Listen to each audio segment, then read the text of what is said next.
Many of us might have heard the term slave breeding farms in passing or while reading about the slave trade, but most of us aren't aware of the reality. So, what was slave breeding? In the simplest terms, slave breeding was the systemic practice by slave owners in the U.S. to force enslaved men and women into producing children. These children would be born into slavery and used as additional labor or, in many cases, sold off to increase the slave owner's wealth. Enslaved women and men were often coerced or forced into relationships specifically to bear more enslaved people. This practice became even more prevalent after the abolition of the Atlantic slave trade, which cut off the international supply of enslaved people. It's like being trapped in a world where your very existence is reduced to a mere economic transaction, where your body is treated as a commodity, and the sound of a newborn's cry is both a blessing and a curse. That was the dark reality of slave breeding farms, where horrific penalties awaited those who dared to resist or escape. In today's video, we'll uncover the brutal measures enslavers employed to ensure their profit, the unimaginable horrors of this inhumane practice, and the lives that were forever altered in its wake. But before that, let's get into the why of it all. Why did it happen? You see, when the U.S. banned the importation of enslaved people in 1808, it made domestic breeding a financial solution for slaveholders. This shift happened just as the Southern economy boomed from cotton, sugar, and rice production, especially after the invention of the cotton gin.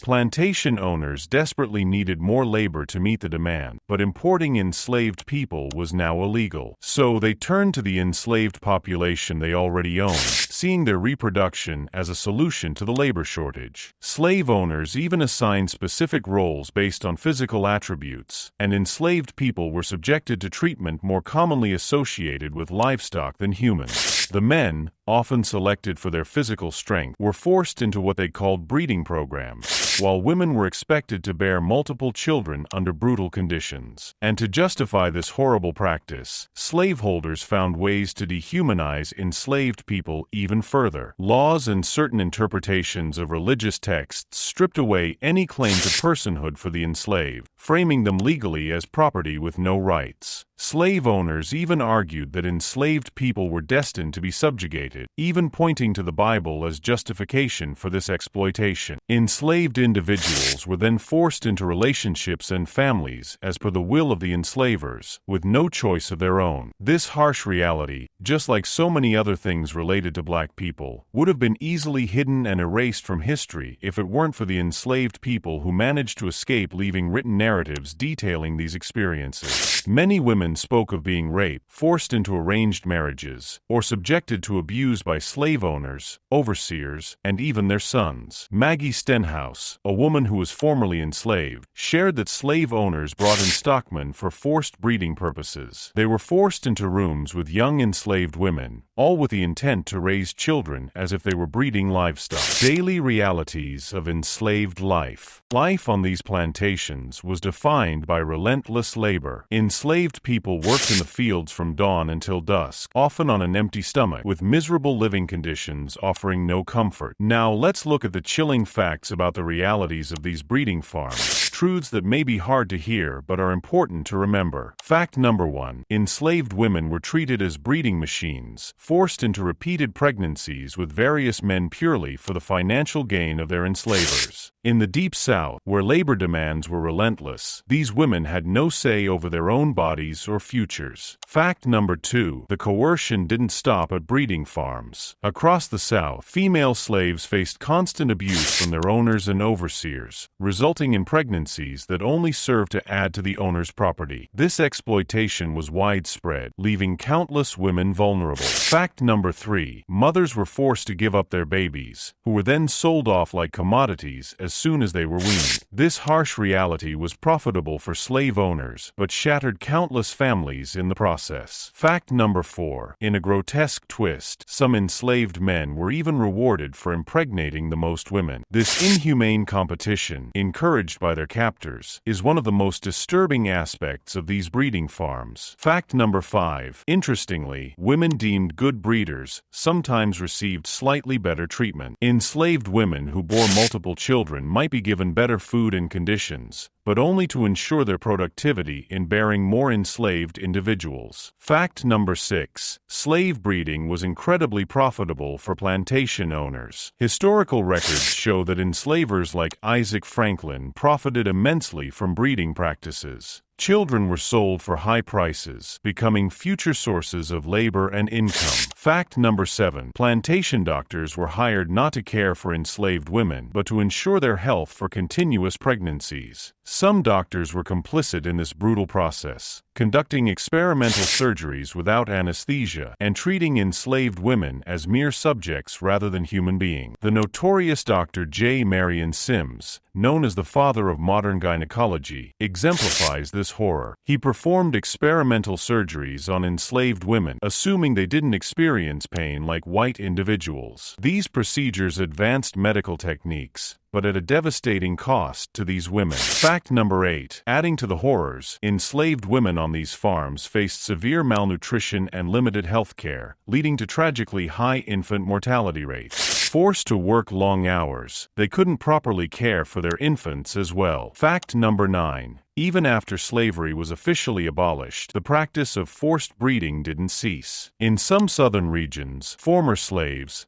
especially young women in fancy trades, were exploited into the early 20th century. These women, known as fancy girls, were valued for their appearance and forced into relationships, with their children often sold back into servitude. Fact number 10. Defenders of slavery and plantation owners argued that forced breeding was essential for the Southern economy. Writers like Hinton Rowan Helper and politicians like Senator James Henry Hammond justified this exploitation as necessary for economic survival, blatantly ignoring the humanity of enslaved people and reducing them to mere labor. These horrific truths expose the profound dehumanization inherent in the institution of slavery, the horror of enslaved reproduction. And what makes it even more horrific is the first-hand accounts that paint a terrifying picture. Enslaved people stripped of their basic rights, unable to control their own bodies or family structures. One such story is of Louisa Everett in 1937, a former enslaved woman, who recounted the harrowing beginning of her marriage. Her enslaver, Jim McLean,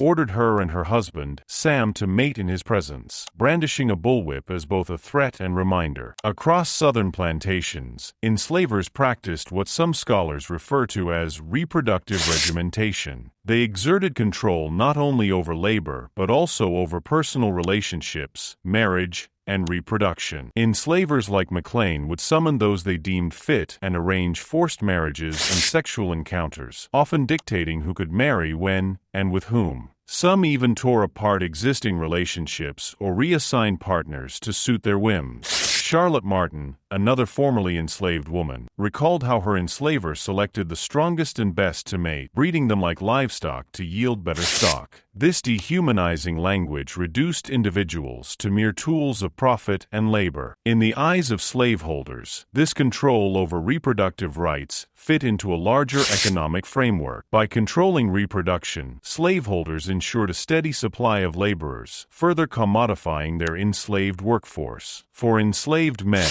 navigating masculinity and agency was an incredibly delicate balance. While slaveholders might permit the appearance of choosing a wife, this was a false freedom, ultimately controlled by the enslaver. Some men attempted to assert their masculinity by selecting partners they desired, but the harsh reality remained. Even this semblance of choice was an illusion. Any dominance they tried to establish came with heavy restrictions imposed by their enslavers. And as for the enslaved women, they faced dual oppression from their enslavers and, at times, from enslaved men attempting to assert control in their relationships. In many cases, enslaved women had no say in whom they married or what happened to their families. These relationships were frequently seen as business transactions by enslavers. Sometimes, enslavers would purchase a woman specifically because an enslaved man requested her as a wife, treating the entire situation as if they were buying livestock. Slaveholding women in the American South also played a deeply disturbing and often overlooked role in controlling and manipulating the lives of enslaved people. Beyond the stereotypical image of male enslavers wielding power, these women actively interfered in every facet of enslaved life, from dictating marriages to enforcing violence, all to ensure that enslaved people reproduced on their terms. Benjamin Russell, an enslaved man in South Carolina, recalled that his mistress exercised brutal authority over whom enslaved women could court and marry, telling a young woman, "If you can't pick a mate better than that, I'll do the picking for you." Courtship was not a choice for the enslaved. It was a system they manipulated for strong, serviceable offspring. In Alabama, enslaver interference went even further. Some women were even forbidden to marry a man simply because of his light skin, with the enslaver claiming that light men weren't as strong as a good black one.